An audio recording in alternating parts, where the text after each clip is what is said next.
Welcome, beautiful Paris Saint-Germain family to PSGINT reacting to tweets, episode 12.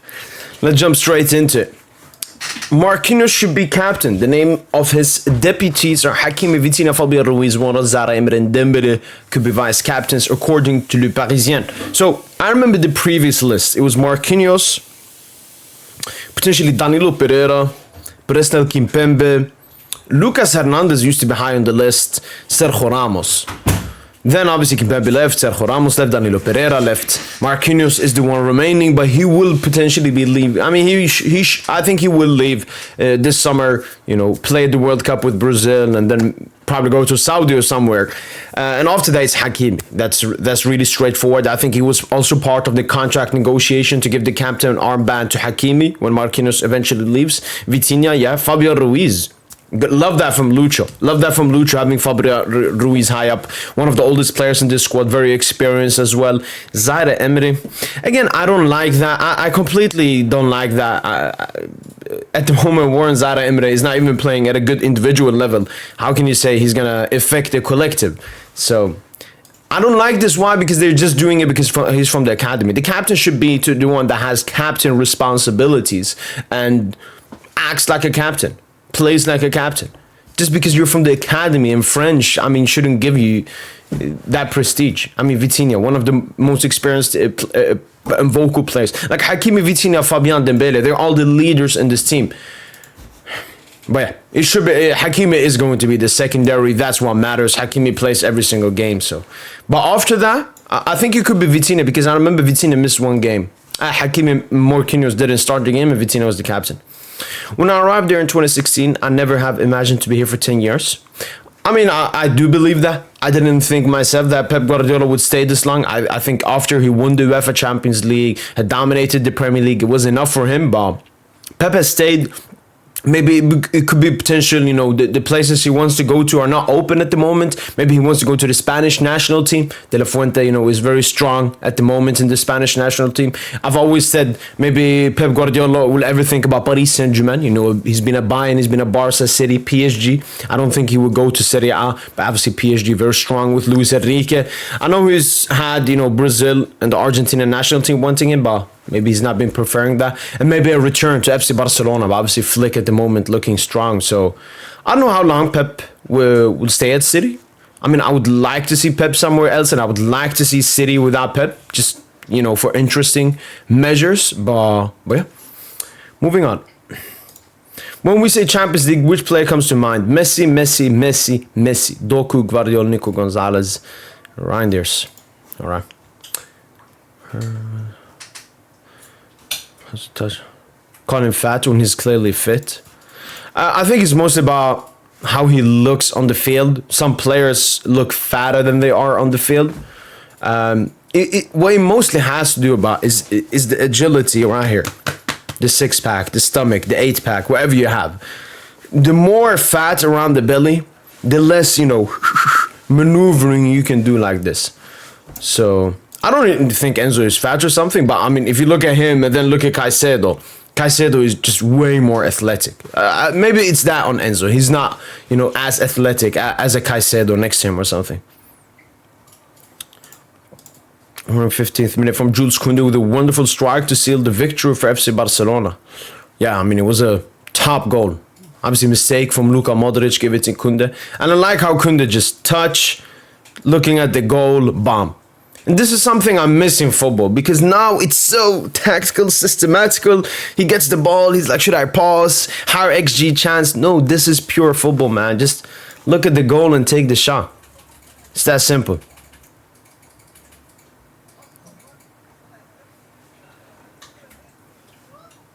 By the club, ici c'est Paris. All right, great to hear, man. Great to hear. Official PSG fans in Scotland. Most goals, assists, chances created, big chances created, plus dribbles in the UCL since 2020-21.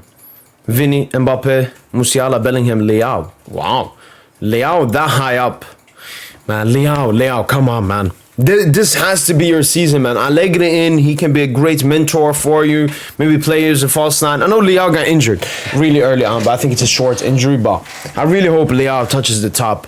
Jude Bellingham. Yeah, I don't want to see that. Musiala is really interesting.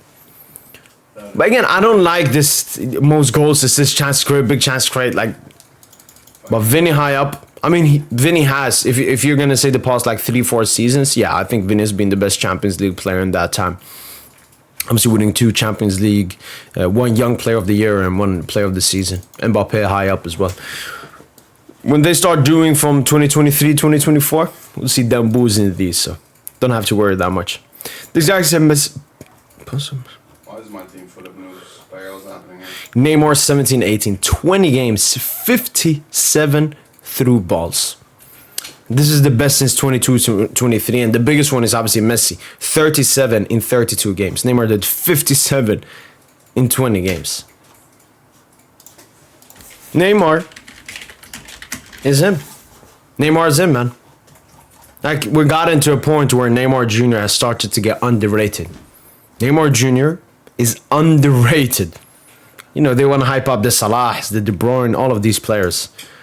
But Neymar, from my time, I can only put Messi above him.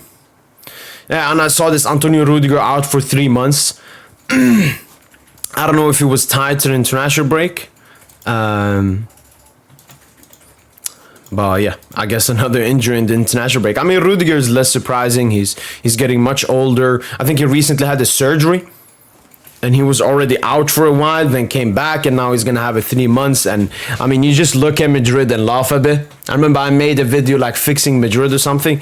Rüdiger is Saudi bound, and it's a lot of it is not even ability. It's mostly the availability. I think he's just cooked physically. Too many injuries.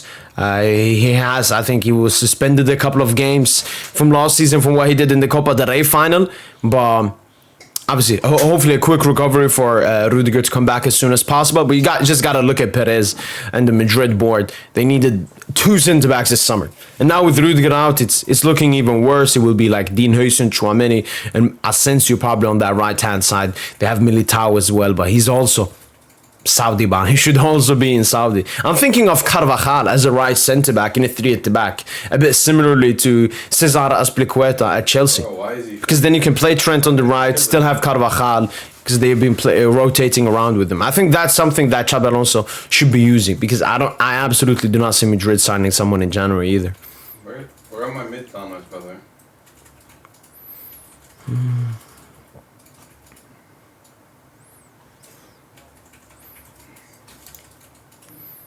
The Exide door. Yeah, I don't really know what this Onze Mondial. It's another publication, you know, Ballon d'Or. It's a publication, or maybe France Football. I think, yeah, France Football, they do the Ballon d'Or. And this is another one called Onze Mondial. Onze, it means 11 in French. And I know that Dembélé won the best player. Let me actually see. I know that Dembélé won the best player, this one right here. I know that Luis Enrique won Manager of the Year. One thing I didn't like, for example, here, Luis Enrique, he won the Manager, 59%, great to see. The one I didn't like was the Dembele one, because look at the percentages. Where is it? Yo, look at this Dembouz PR, man. I mean, this is the previous winner of d'Or, Benzema, Haaland, Vini. Oh no. They showed one with, here, the numbers. Look at this. Dembouz 32.5. And I think this is very French dominated. That's why you see Mbappe here at in 3rd place. Wait, where is Vitinha? Vitinha not even in top 11? William Saliba? Again, French bias. Lautaro? Barella? Only 2 PSG players in the top 11? That doesn't make sense. But look at this. 32.5, 30%. And this is already something I've said. Since the beginning, I've said I think Dembélé will win the Ballon d'Or. The issue is the gap will not be as big as it should be. There should be a huge gap between Dembélé and whoever is second. You want to put Yamal, you want to put Vitinha, you want to put Hakimi, you want to put Salah, you want to put Rafinha. Dembélé is number 1. That's unanimous. But the gap is absolutely infuriating to see that it's so small. Like this PR, man, this is why I don't like the Ballon d'Or. Because the PR is so much involved in it. And this is their best team. Sommer in goal. Really? Ahead of Gianluigi Donnarumma? Pacho?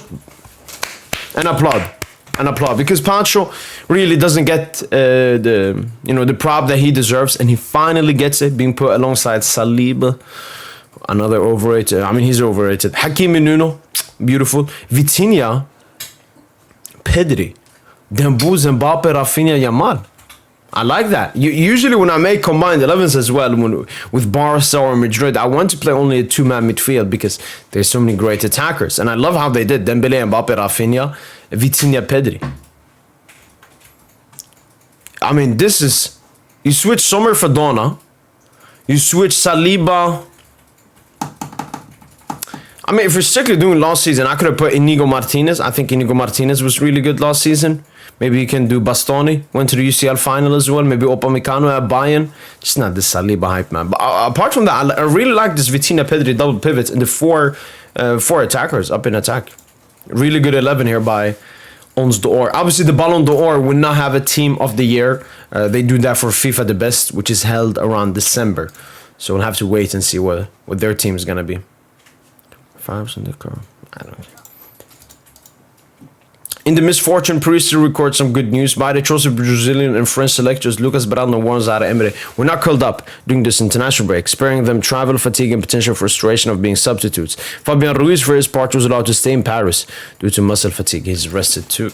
Alright, so cheeky news. Yeah, I mean, it's going to be a big moment for Asensio. He was good last season. Then towards the end of the season, some mistakes and so on. And obviously the accusations and being in court and so on definitely affected him. But, sometimes you got to take 2 steps back to take 5 steps forward. So this will be the moment where Asensio shows himself, I'm him. I don't really know if he's gotten any minutes so far under Xabi Alonso, but we'll see what he has to say. Pff, look at that. Wirtz and Isak, man. That's cold. Admin you. Wirtz and Isak. Gavi's been feeling a slight improvement, isn't he? Recent days, alright.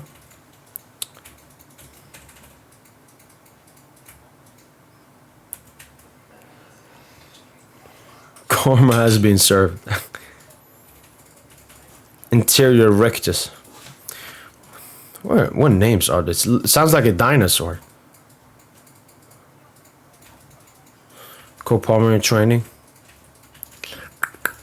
Yeah, Twitter has been in dead. I mean, international break, thank God. I mean, it's technically over. Games have been played today. I'm recording this on Friday, whenever it's going to be uploaded. Wow. We are back. Rate the best players. For me, it's trophies. Who's best player of all time? The player with the most trophies in football history. And obviously, the player with the most trophies in football history is Lionel Messi. And we've seen like tweets and reports before. I think Ronaldo unfollowed Benzema on Instagram as well. That's a funny situation. Hakimi. Cold. Gianluigi Donnarumma.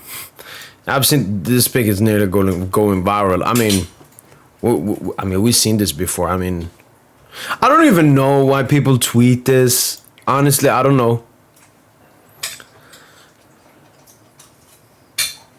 And this is not just this guy or Twitter or people. It's just a new thing. Like, men have been, I don't know, balding or their hair losses. It's a natural occurrence. But it's only in the past like 30 to 40 years where it's brought up this much and brought up as an insecurity. Oh, if your hair falls off, you should be insecure about it. You should go to Turkey. Oh my God, your hairline is so bad. Cover it up and so on. And I'm like, what? This absolutely... It's completely normal that your hair falls off. Yes, maybe some people have better genetics and so on. Obviously, men have become more feminine. Men have never had as low testosterone, and there is a huge link between testosterone and hair growth. So obviously, men being more feminine now means they're gonna have weaker genetics, less testosterone, and so on. But I just don't know why it's brought up like this. I mean, imagine if you're a Donna and you see this. I don't know why people like to talk about, especially men's hair. Like, oh, his hair's falling off. Okay. And is that a bad thing? This men in the new generation are absolutely cooked.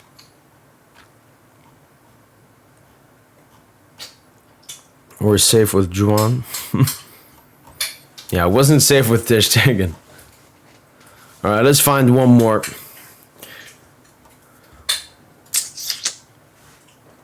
Oh, here is where it started. So this is the full picture. Brother, it's time. Like, whoa. Wow, I didn't know this. Barcola. Cristiano was really like my whole childhood. He's always been my role model. You know, Barcola, I do call him like a reincarnation of Mbappe. They have a lot of similarities. Came from a Liga and club, young, on the left, right-footed, humble. At least Mbappe in the beginning was extremely humble and likable. Unlike, you know, a certain youngster now. But I didn't know that Ronaldo used to be his favorite player. Should be reinstated in his role by his teammates. The vote to prison will take place in the coming days. Alright, so they're gonna do a vote for the captaincy. But yeah, Marquinhos, you know what? Last season, he can have the captaincy. Anything interesting to look at? Completely dead. Completely dead. What is this? I've seen this. Yamal won the La Liga transfer market team of the season. I remember Dembele got it like way long ago. He got it like in June, I think Dembele got it. Maybe July. I don't know why the La Liga one came out so late. And then this dude says, we're leaving Spain to Lamine. It's not given to everyone to be the best player in Europe. And then there is a community note that I really would react to. It is important to clarify that only about La Liga to everyone. This is only about... What? I mean, the funniest thing is that Yamal didn't even win. I mean, he won the Transfermarkt Player of the Season, but the actual Player of the Season went to Rafinha, whilst Ousmane Dembele won Liga and Player of the Season and Liga and Transfermarkt Player of the Season, and he won, obviously, Player of the Season in the Champions League. I don't know who's won Transfermarkt Champions League Player of the Season. I don't know if they give that out. Excite of the Season.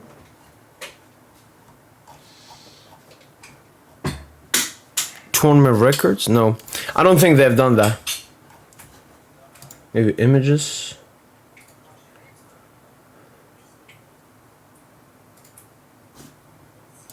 Delight to receive play. La Liga. Yeah, so they I guess they haven't given out Champions League then. Maybe they only do for top 5 leagues then. Maybe they only do for top 5 leagues, but yeah.